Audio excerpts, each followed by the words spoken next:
Hi, folks. This is your last chance to join our Tension and Hooks writing course. Go to mythcreants.com/hooks right away. You're listening to the Mythcreant Podcast with your hosts, Oren Ashkenazi, Chris Winkle, and Bunny. There was a castle by a waterfall with a pink and purple wall and a princess living there. She had no parents and was all alone. She got by on her own and she liked it pretty well. 'Cause she never wore socks. She had a pet snake. She bought her a guitar and she ate a whole cake. And there wasn't anybody there to tell her what to do, so she did what she wanted to. Everybody knew the story of the princess who saved herself. You're listening to the Mythcreant Podcast. I'm Chris. And I'm Oren. Now, you probably thought that this was an episode about storytelling, although I don't know why. Obviously, we're talking about the World Soccer Cup. Because you see, when I was a wee lass, my mother told me a heartfelt story about the soccer cup, and I've loved it ever since, even though I've never mentioned it before. And we're also not going to mention that Bunny's not here. We're just going to let people figure that out for themselves.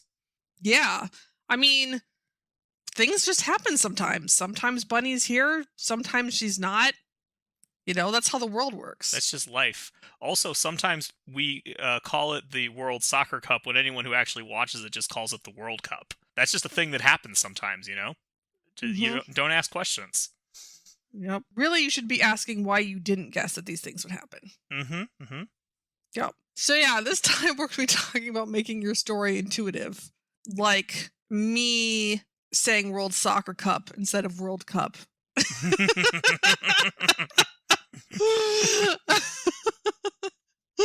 If you actually know me, that makes perfect sense. It does.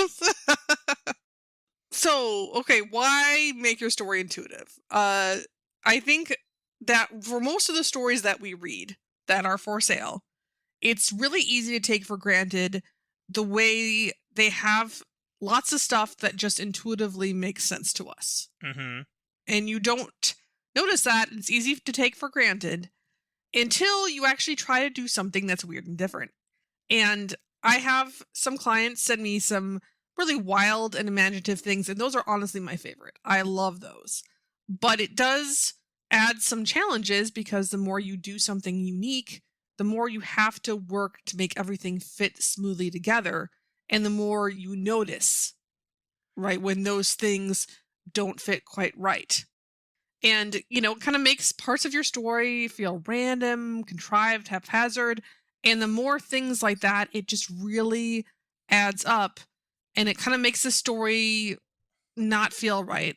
That becomes a problem. And so especially if you are trotting on your own path, it's really important to sort of understand when you are making up stuff, to make them feel natural, they have to fit certain things, right? They have to feel natural to your readers. Yeah, so the way I look at it is that stories have a lot to explain, and anything you can do to reduce the explanation load is probably going to pay dividends. You just don't want your story to be spending its time arguing that it makes sense. That is just a losing proposition to be in. Mm-hmm. Because even if you are right, the experience will be very unpleasant, and readers will just often reject it, because readers don't like being told a thing they don't think makes sense. They just don't enjoy that. And so, as a rule, you generally don't want to do it if you have a better option. And they also don't want to do homework. Yeah. Right? The more you have to explain, the more the story starts to feel like homework. Right. And I know that there are, if you're on Writing Blue Sky or any other social media site where writers hang out, you're going to see these posts. Sometimes they go semi-viral of someone being like, I just love it when I have to go to the dictionary constantly to read a story, or when I have to check the wiki. And those are traps, okay? Those posts are a trap. It will not go that way for you. Like, I'm not saying there is no one out there who will do that for any story, but the number of people who will do that for your random-ass story is very small. They almost exclusively do it for big famous stories written by big famous authors who can get away with this because they're big and famous. Even then, I honestly, I'm sure there are some people who are like that and they like looking up words, right? It's not like that never happens. At the same time, I would have to question how many of these people are motivated by feeling defensive. Yeah. About their favorite story and other people criticizing it. Because that is one thing you see is people being like, oh, somebody said my favorite story had too many words they had to look up. Well, I love looking up words. I mean, it's based on the comments that we get on our articles, the number is greater than 0. I wouldn't hazard a guess on the percentages, but there are certainly people out there who fit that description. Right. Not that nobody is naturally like that, but that is also a fan rage pattern that we have seen. Yeah. I think it's important to keep in mind the philosophy of complexity and depth, because often what people want is depth. They want to do something important. And to acquire that, they require a certain amount of complexity. But because that's complicated and difficult, often the complexity can end up becoming the goal instead. And, I learned this from Extra Credits a long time ago. This is a YouTube series where you should think of complexity as a currency that you use to buy things that your story needs. They were specifically talking about depth, but I think this can apply to other parts as well. Or if you're really nerdy and into certain video games, you think of complexity as the weight of your vehicle, and it needs to be increased sometimes to get all the systems you want, but increasing the weight is not the goal, right? It just sometimes correlates with particularly impressive vehicles and or stories. My favorite example of something that had lots of complexity but no depth at all was this game called Terrorist Assault Game, or TAG, and it was a card game that someone brought back from a con at some point. That says it all. Yeah, it was the world's most complicated game of coin flips I've ever seen. It was like, you play a card, and that card says to do 5 different things, that says to do more things. And we're trying to conceal the fact that it's all just chance and there's no interesting choices to make. Yeah, there are no choices anywhere. It is all just random. But you see, if we draw a flow chart, then there must be an interesting choice somewhere. And it was so complicated and so without any player input, I am convinced it was trolling. Like, whoever made this was, haha, I'm gonna really waste time with whoever plays this game. Oh, you say that, but have we not met people who have made very overly complicated things? We're very proud of it. It was just so perfectly zero input from players. Like, that, I feel like, took some effort. So yeah, when we talk about intuitive things, we're talking about something that links very closely with like cohesion and consolidation. When we talk about complexity and the ways to get rid of complexity, one thing is just to trim things out, right? And cut the things down. And the other thing is to make them more related to each other, is to consolidate the story. Also reduces complexity, but without technically cutting anything. But those things have to work together. Yeah. Yeah. So when we're talking about intuitive stuff, that's really what it comes down to. Things are intuitive when they fit together, when they fit our existing patterns of thinking. So like in our Believability podcast, we had this example of a world where all fire mages are doctors for some reason. Yeah. And how unintuitive that is, how weird that is, because it doesn't fit our current associations with fire or with fire mages. Like in Avatar, the Fire Nation uses fire when fighting, people get burned, right? That's generally the association we have with that. And it's not, again, not impossible to justify fire magic for healing, but it's working uphill. And even then, what you would end up probably doing is chart like a longer path of associations. So, fire magic, fire equals life. So fire magic is a life magic, and then life magic is used for healing. Yeah. Something like that would probably be your justification. And you might notice I'm already drawing associations that are things that we already have, but it's like a longer path. So it is inherently more complex and just less intuitive because it takes more leaps in logic to get there. Yeah. Using an example anonymized from a client chat that I had recently, we were talking about like different abilities that a certain creature would have. And for the anonymized example, I'd say lightning elementals, say that their story had those. It would be pretty intuitive that they could use their abilities to charge a battery or mess with electronics, right? That just seems like something lightning can do. Because we associate lightning with electricity, and we know that electronics run on electricity. Yeah. Pretty closely matches there. Pretty standard. But then, if you want them to create lures for animals, it's like, okay, that is not what we think lightning does. And so then you're going to need an explanation of how they create weird electromagnetic fields that mess with the electrical signals in the animal's brain. And, like, that's a whole thing. It's going to take a lot of explanation. Not like you couldn't do it, but, you are really going against the current with that one. Mm-hmm. So that would have to be something that is really important for your story to be worth that much effort. Yeah. And it really matters because, again, it's not just about like each individual choice. And you will have lots of individual things in your story that you have to explain, but it also applies to how your entire story fits together. Mm-hmm. Right? So if you have a medieval fantasy and aliens suddenly appear, the very presence of those aliens isn't intuitive. Yes. Once again, it doesn't feel natural. It feels, if not like directly implausible, just contrived, meaning that it feels like you as an author inserted those aliens in there. It calls attention to your choices. It means they're not still immersed in the story. And this is definitely an area where culture shock can play a fairly big role.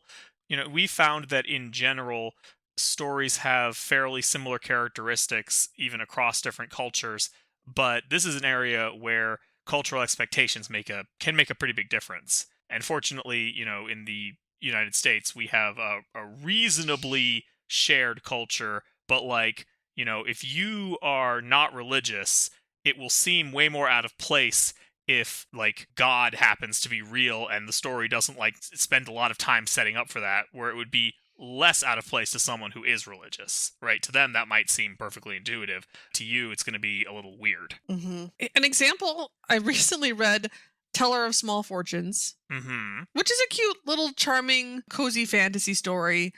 And it had some small sort of breaks in the world building that, again, if it was set up a little more carefully, wouldn't have happened, but were just, random enough to bring it to my attention. Yeah. So for most of the story, I think there might have been in passing mentions of non-humans, like fantasy creatures, but they are never there.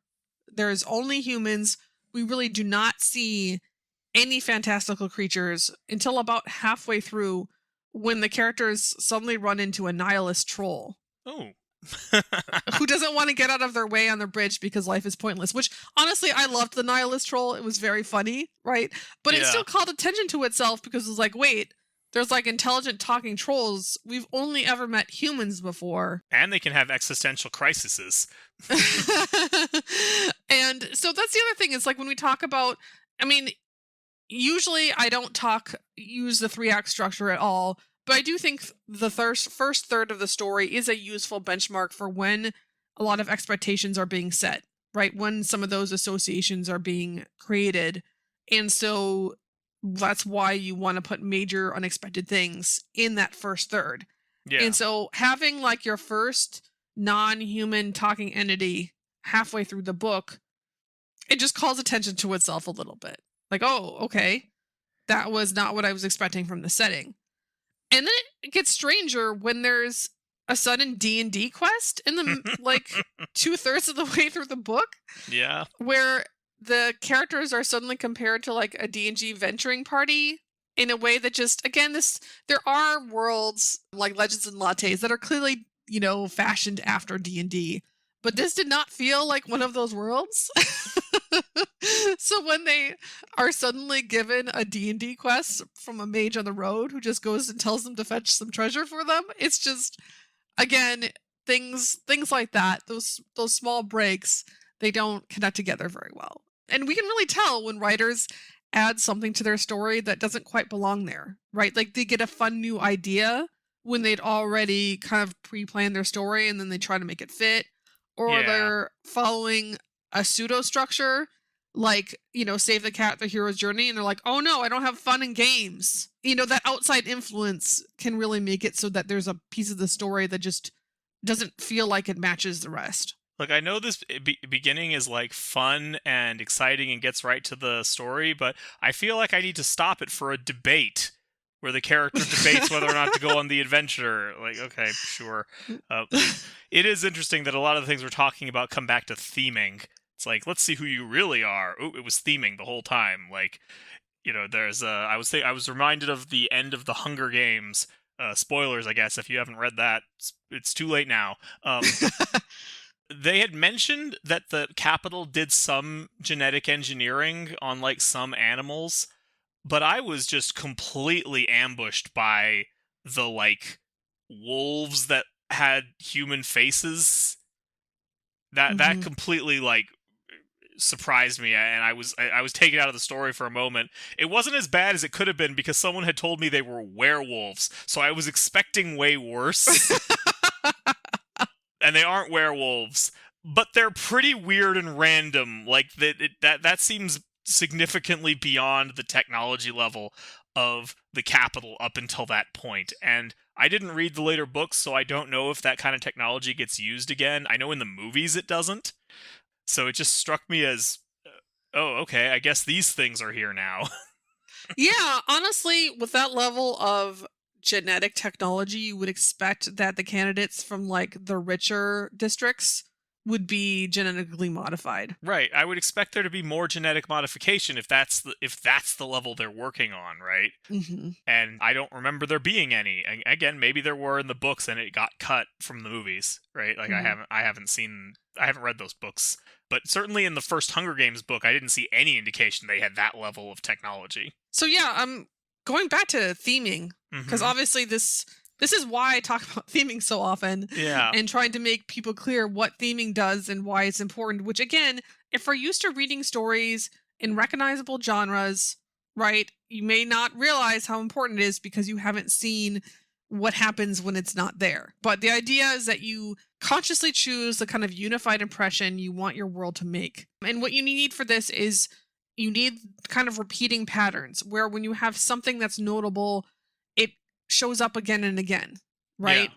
Like if you have ghosts, okay, put a lot of ghost stuff in your world, right? Have that show up in various ways. If I want aliens in my medieval fantasy, then I need to make sure both the alien parts and the medieval fantasy parts are just present throughout the story in some way, so that they now fit in, so that we've kind of building those associations and things are intuitive and expected. And so then when you add more alien stuff, it's like, oh, okay, I can see why those aliens are there. That makes sense. That fits with the, earlier alien stuff I got. This one, spoilers for Project Hail Mary, a fun book if you have not read it. But that one does something really cool where we start with alien microbes and it's like super high realism. And then later it fits when we have intelligent aliens, even though it's actually a big surprise because the realism level was really high and we were just doing microbes. So an intelligent alien showing up is, still a neat reveal, but it fits well enough with everything that we've already established. So again, is not that you need to have your alien show up on page 1. It's that you have like the things that are notable about your world kind of repeating, right? Instead of just having one alien sticking out in one chapter and then disappearing again. And, sometimes when people just, again, they have a fun new idea and they're trying to stuff it in their story in some way, it's not well integrated into the rest. And that's where you get these things that kind of stick out and they don't feel like they belong there. And you kind of lose that feeling that it's natural. The historical angle on this can get very complicated, and you are going to, have to make some choices, because some things about history are just very hard for modern readers to accept. One of the most difficult is linear warfare, which is the kind of warfare where both sides have muskets and they line up and shoot at each other. And like, if you are not, if you don't already know about that, it just, your mind rebels against it. It's like, why are they just standing there? Why aren't they in cover? Why aren't they trying not to get hit? And you need to understand things like morale and communication limitations and the danger of cavalry and all of these things to explain why they fight that way. And there are real reasons. They're not all just bad at fighting, but it's complicated, and unless you are already an enthusiast of that era of history, it is very difficult to explain. And that's definitely something that if you were going to write like Flintlock fantasy, I would say is worth the effort. Because if you don't, the people who are most likely to like it are going to wonder where that is. It's like, why aren't they standing in lines? They should be standing in lines. But then you have something that's more like, I used this as an example in a post a while back, which is that Julius Caesar, while he was doing all of his power shenanigans in Rome, was also the Pontifex Maximus, which is Rome's highest religious office. And that just doesn't get mentioned very much in the popular history of Caesar. So if you're just doing like a fantasy inspired by Rome thing, I would probably leave that out. Unless you are really into that aspect of it, or you're doing like a actual historical fiction with lots of details about Caesar, in which case you should include it. But otherwise, it's just going to add a lot of complication for, I would say, not a lot of benefit. Yeah, trim it out. Mm-hmm. Unless you want to talk about religion, unless your story's about religion. If your story is about the intersection between secular power and religious power in a Roman-inspired fantasy setting, go for it. Right? Knock yourself out. But if you're just doing like a classic Rome-inspired fantasy, your Caesar character probably doesn't also need to be Pope. This also means that if you have something in your world you need to explain, right? Mm-hmm. Like, okay, so why is there this quest item and how come the character didn't look for it before? And, again, you want to reach for something that the readers already know, that is already as much integrated into your world as possible. Yeah.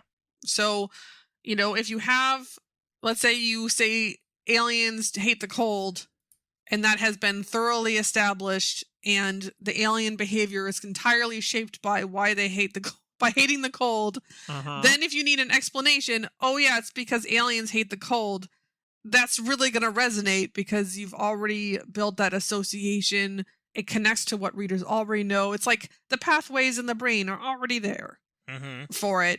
But if you make up an entirely new thing about aliens that they didn't know, like, oh yeah, aliens, they also just don't like the feel of grass in their feet. Right? Yeah, they don't like it. It's gross.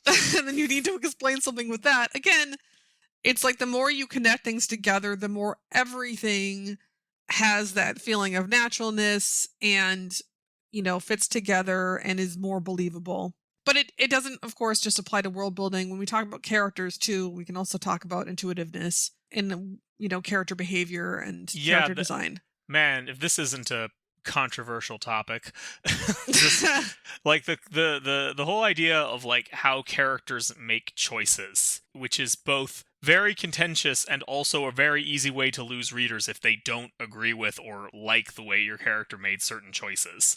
Right. Yeah, I mean, especially if it has a bad result, right? Mm-hmm. Because if, readers are screaming, why don't you do this? And the characters are not, are doing something suboptimal and you can't even understand why and it doesn't make sense.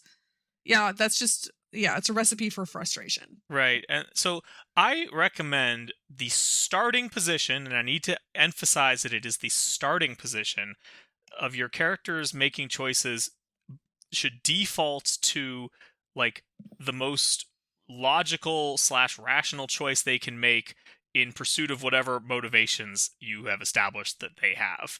And that is the starting point. And the reason that's the starting point is that is a very easy place for everyone to be on board.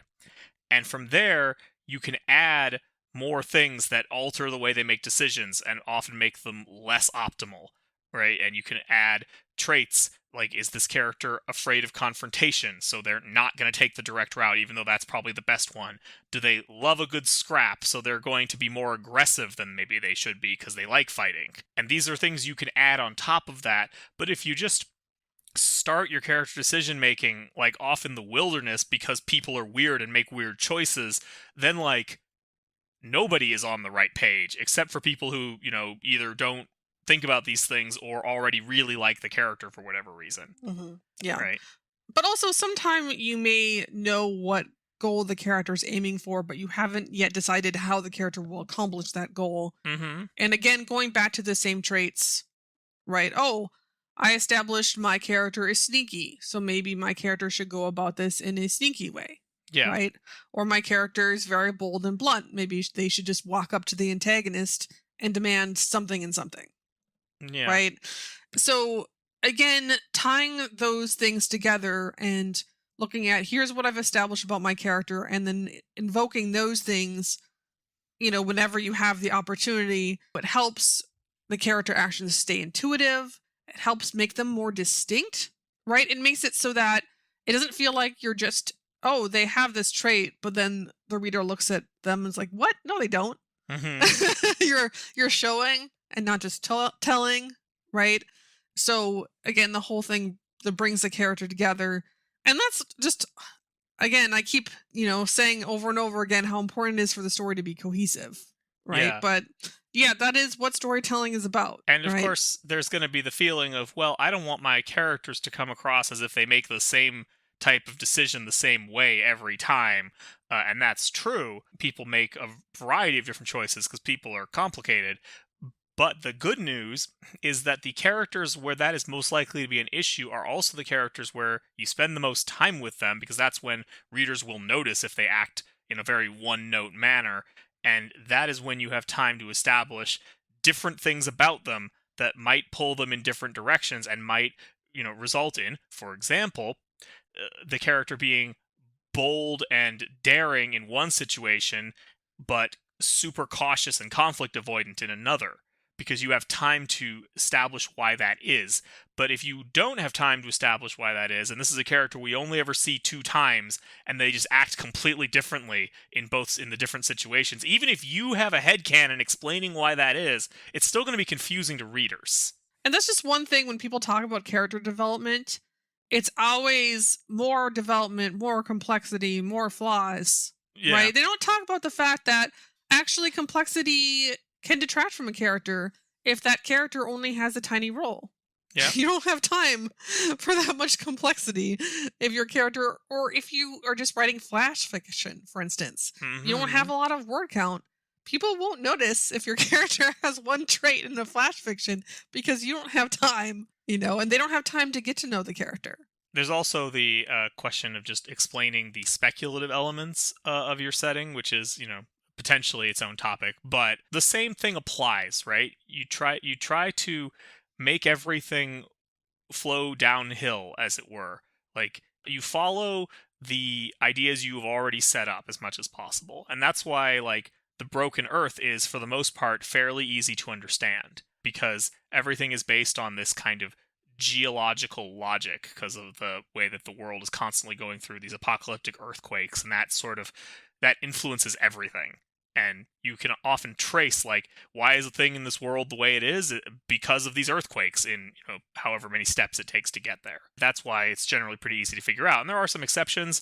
There's a weird part where it reveals that they have, like, brain surgery tech in a setting that it really does not seem like they have that. Stuff like that. But for the most part, it works very well and it's very cohesive. As opposed to something like our good friend Brandon Sanderson, whose magic system is very robust, but is also not very intuitive most of the time, right? It's just a bunch of different effects, and you can, once you know them, you can predict new effects from them, but learning them in the first place is challenging, because they often just seem very random. Mm-hmm. It's like, wait, which metal gives me super strength, and which one makes my eyes better for some reason? Yeah, sure, why not? Yeah, it's kind of like a collection of superhero traits. Yeah. Which admittedly, like, metal honestly doesn't have that many different characteristics, so I can see why he ended up just kind of assigning them randomly, because, I don't know what power copper should give as opposed to aluminium, right? What different powers should those give? Who knows?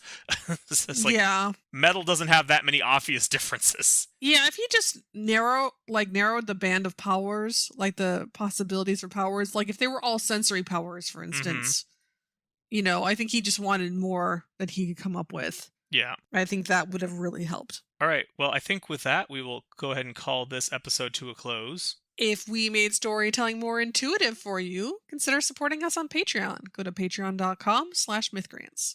And before we go, I want to thank a couple of our existing patrons. First, there's Amon Jaber. He's an urban fantasy writer and a connoisseur of Marvel. Then there's Kathy Ferguson, who's a professor of political theory in Star Trek. We will talk to you next week.